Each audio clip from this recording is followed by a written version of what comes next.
Hey everyone. This is Jessica from Loggingato, and we'll cover how licenses work today.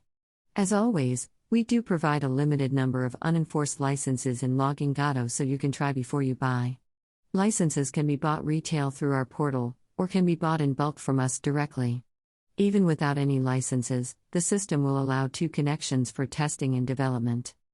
Check your license count through using the command info from Gato shell.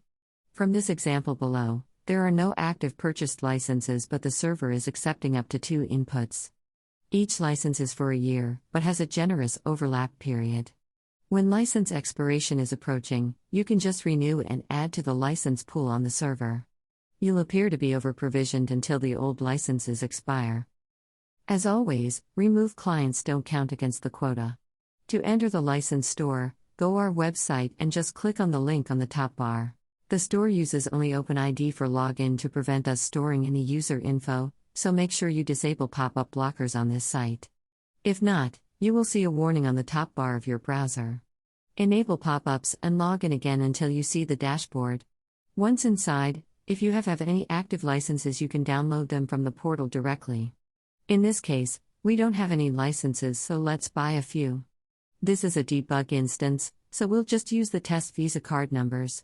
The process is pretty simple, just click on the number of licenses you need.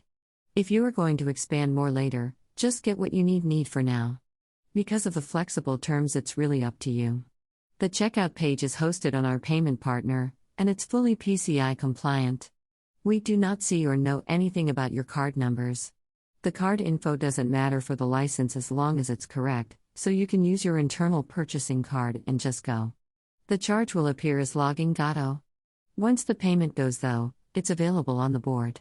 If the processor takes a while to respond, you might have to refresh the page to see your new licenses. You can then download the license file into your Gato server D directory. If you want to cut and paste it, that is fine too. The name of the file doesn't matter if extension is .license. In this example, we're opening the file to paste the contents onto an SSH session. The contents are a signed block of data, so be careful not to modify it.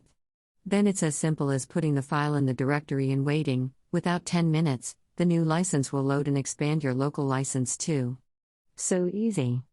Thanks for watching, and stay tuned for more videos from us.